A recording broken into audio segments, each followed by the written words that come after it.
Jeg oppdaget at ekteskapet mitt var et veddemål. Min hevn var genial. Navnet mitt er Lukas, og det jeg skal fortelle endret livet mitt for alltid. For 7 år siden møtte jeg Ella i Bergen, under en teknologikonferanse. Hun var norsk, blond, med de blå øynene som så ut til å gjemme alle verdens hemmeligheter. Jeg var bare en brasiliansk utvikler som prøvde å nettverke, men da blikkene våre møttes, var det som om tiden stoppet. Historien vår begynte som et eventyr. Hun var miljøingeniør, lidenskapelig opptatt av bærekraft og fjordene. Jeg forelsket meg ikke bare i skjønnheten hennes, men i måten hun snakket om å bevare naturen, hvordan øynene hennes skinte når hun diskuterte prosjekter for fornybar energi. 3 måneder senere flyttet jeg til Oslo.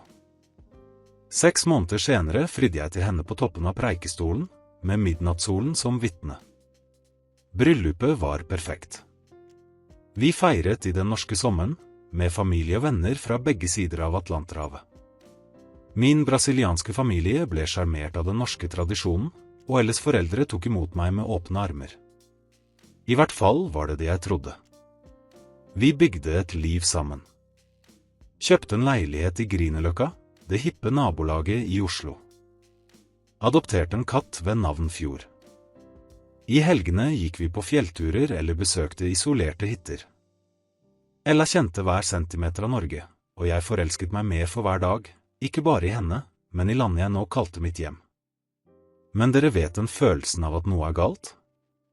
Den følelsen i magen som du prøver å ignorere fordi å innrømme det ville ødelegge alt? Jeg begynte å føle det for 6 måneder siden. Ella var fjern. Alltid på mobilen, alltid med møter i siste liten.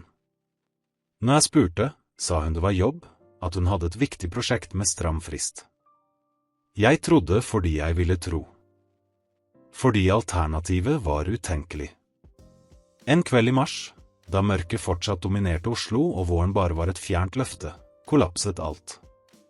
Ella hadde gått ut til et av disse møtene. Laptopen hennes sto åpen på stuebordet, og en varsling blinker på skjermen. Jeg er ikke typen som sniker i andres ting, men noe ved den meldingen fikk meg til å stoppe. Den var fra noen som het Magnus. Meldingen sa bare, skal du virkelig fortelle ham eller skal du fortsette å utsette det? Det har gått 7 år, Ella. Veddemålet har allerede bevist poenget. Hjertet mitt begynte å rase. Veddemål? Hvilket veddemål? Hendene mine skalv da jeg åpnet samtalehistorikken. Og da imploderte hele verden min. Jeg rullet meldingene oppover og fant samtaler som gikk flere år tilbake. Magnus var Elles barndomsvenn, del av en gruppe som hadde kjent hverandre siden universitetet. Og der, i meldinger utvekslet over 7 år, lå hele sannheten. Før hun møtte meg, hadde Ella og vennene hennes inngått et veddemål på en fest i Oslo. Magnus hadde sagt at ingen norsk kvinne ville klare å forbli gift med en utlending fra utenfor Europa i mer enn 3 år. At de kulturelle forskjellene ville være for store, at det ikke ville fungere. Ella, alltid konkurranselisten, veddet på at hun kunne klare det.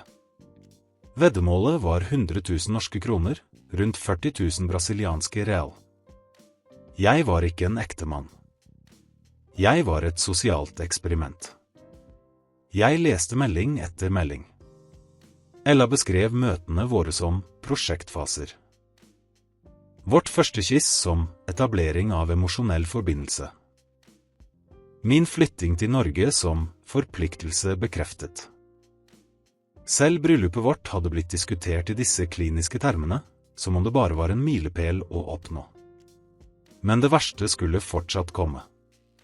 I de nyeste meldingene diskuterte Ella når hun skulle avsløre sannheten. Magnus presset på og sa at 7 år allerede var nok til å bevise poenget, at hun hadde vunnet veddemålet for lenge siden. Andre venner i gruppen ga sine meninger.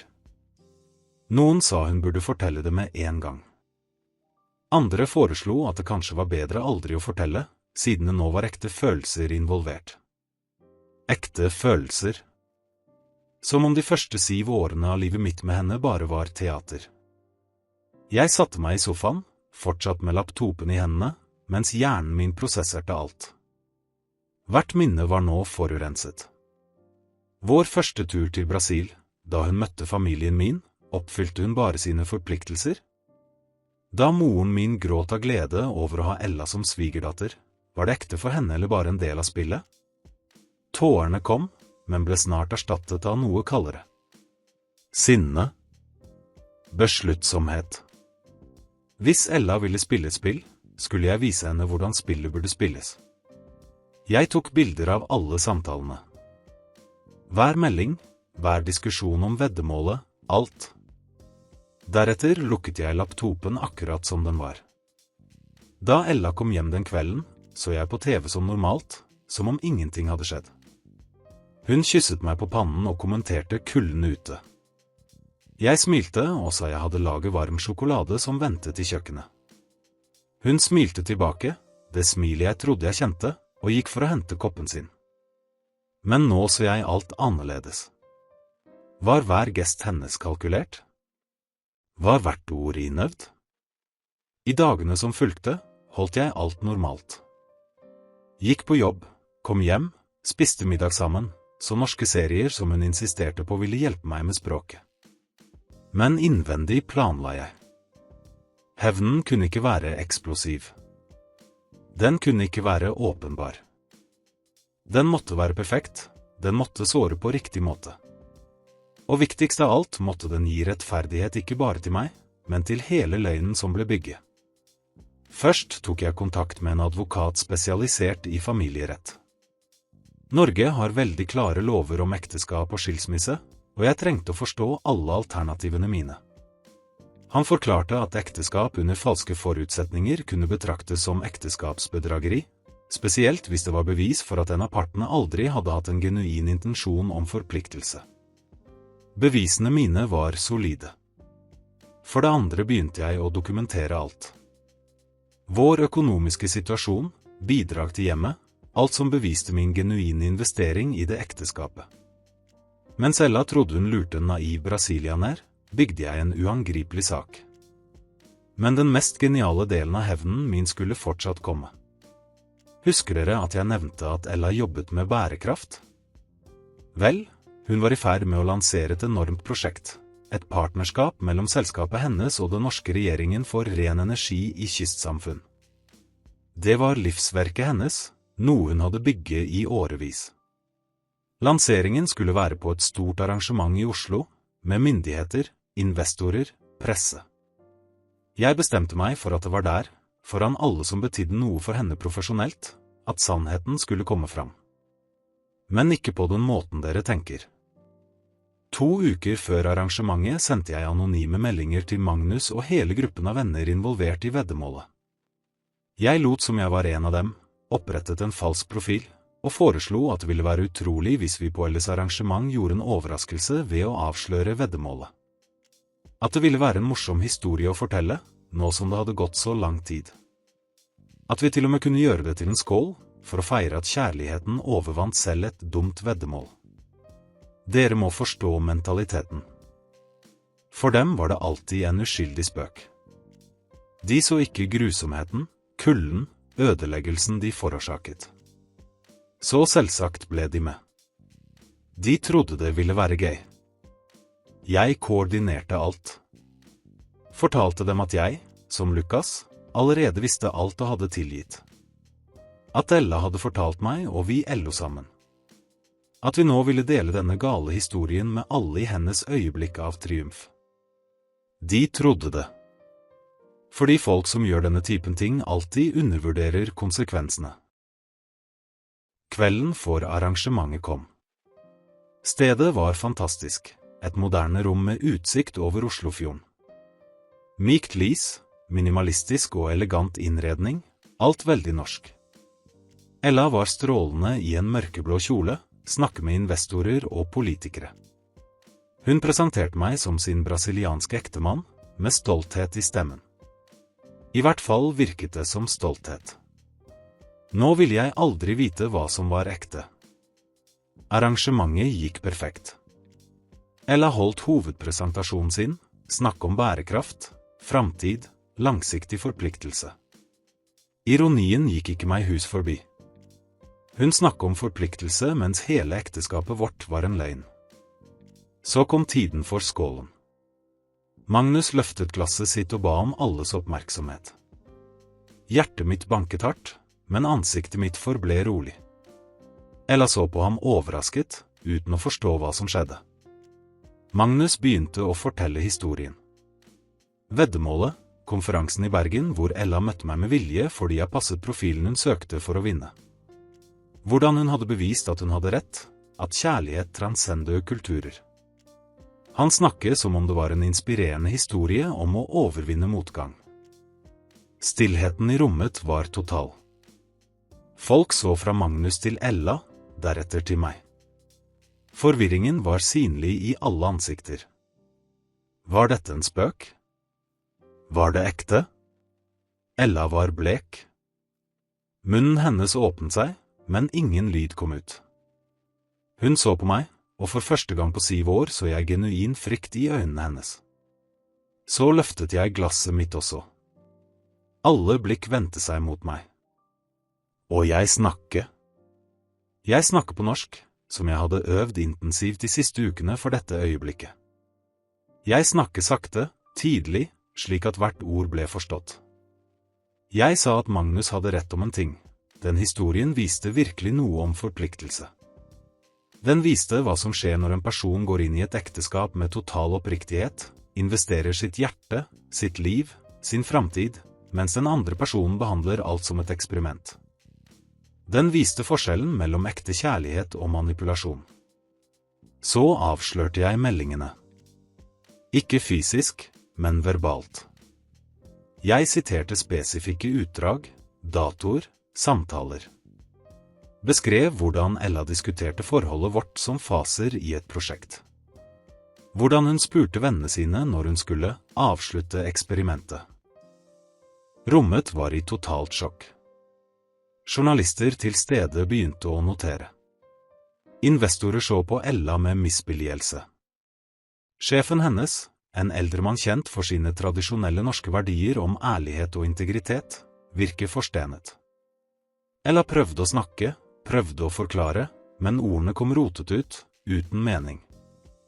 Hvordan forklarer du det uforklarlige? Hvordan rettferdiggjør du 7 år med løgner? Så gjorde jeg den siste delen av hevnen min. Jeg tok mikrofonen og sa at jeg hadde en kunngjøring. At jeg hadde solgt min del av leiligheten vi delte tilbake til Ella for det nøyaktige beløpet på 100 000 kroner, verdien av veddemålet. At skilsmissepapirene allerede var arkivert, med henvisning til ekteskapsbedrageri. Og at alle pengene fra dette salget ville bli donert til en organisasjon som hjalp innvandrere med å tilpasse seg i Norge, folk som, i motsetning til meg, ville motta ærlig og genuin støtte. Jeg la glasset på bordet, tok frakken min og gikk. Jeg så meg ikke tilbake. Jeg trengte ikke. Jeg hadde allerede sett alt jeg trengte å se. I dagene som fulgte eksploderte historien. Ikke bare i Oslo, men i hele Norge. Den ble diskutert i radioprogrammer, artikler i aviser. Folk debatterte etikk, interkulturelle forhold, hvor langt et veddemål kan gå. Ellas prosjekt mistet finansiering. Investorer trakk seg, og sa at de ikke kunne assosiere merkene sine med noen som viste slik mangel på integritet. Magnus og vennene involvert møtte sine egne konsekvenser. I et samfunn hvor tillit er alt, hvor noens ord er hellig, ble de merket. Hva med meg? Jeg ble i Norge. Dette landet hadde blitt mitt hjem, ikke på grunn av Ella, men til tross for henne. Jeg lærte språket, fikk ekte venner, bygde en solid karriere. Jeg skulle ikke la handlingene hennes jage meg ut av et sted jeg hadde erobret på egen fortjeneste. Noen måneder senere møtte jeg Ella tilfeldig på en kafé i Oslo. Hun så mindre ut, mer skjør. Da øynene våre møttes, begynte hun å gråte. Hun ba om å snakke, sa hun trengte å forklare, at det var ekte følelser, at hun hadde forelsket seg for alvor på et tidspunkt. Jeg trodde på henne. Fordi jeg så sannheten i øynene hennes. Hun hadde sannsynligvis forelsket seg. Men det endret ingenting. Det slettet ikke det råttende opphavlighet til alt. Det ga ikke tilbake de 7 årene jeg levde i en løgn. Jeg sa til henne at jeg håpet hun fant fred, at hun lærte av dette. Så reiste jeg meg og gikk. Denne gangen var det lettere å ikke se seg tilbake. Hevnen ga meg ikke tilbake den tapte tiden.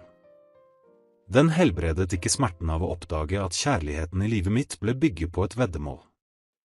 Men den ga meg noe viktigere, min verdighet. Min evne til å gå videre og vite at når jeg møtte det verste sviket, ble jeg ikke liten.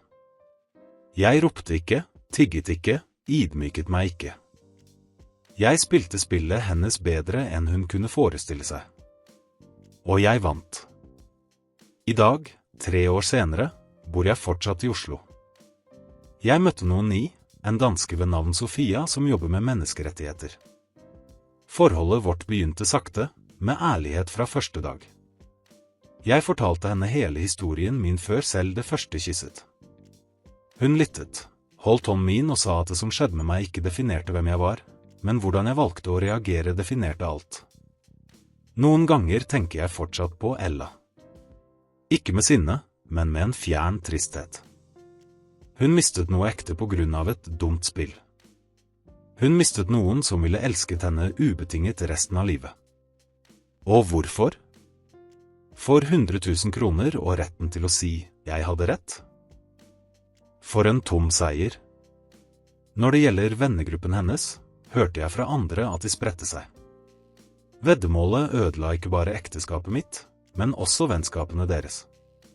Når du bygger forhold på manipulasjon og spill, kollapser til slutt alt. Leksen jeg lærte? Ekte kjærlighet trenger ikke bevis. Den trenger ikke veddemål eller ekstern validering. Enten er den genuin fra begynnelsen, eller vil den aldri være det. Og når du oppdager at du er blitt lurt, er den beste hevnen ikke å ødelegge den andre personen.